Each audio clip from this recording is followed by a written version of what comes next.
Viral di media sosial keluhan umat Hindu membayar tiket masuk yang cukup tinggi saat bersembahyang ke Pura Luhur Giri Salaka Alas Purwo, Jawa Timur.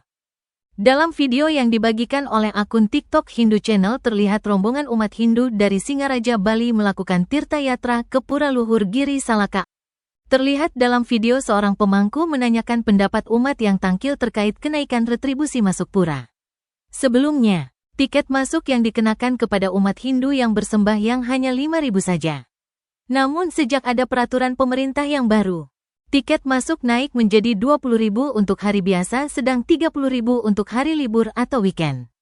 Mendapat pertanyaan seperti itu, seorang ibu-ibu perwakilan dari rombongan tirta yatra itu pun mengaku tiket masuk yang dikenakan dirasa sangat berat. Pihaknya berharap agar pemerintah membedakan antara tiket masuk untuk orang yang ingin berwisata dan orang yang bertujuan untuk sembahyang. Pihaknya pun berharap agar pemerintah setempat bisa memberlakukan sumbangan sukarela jika ada umat yang ingin menyumbang tanpa dipatok biaya.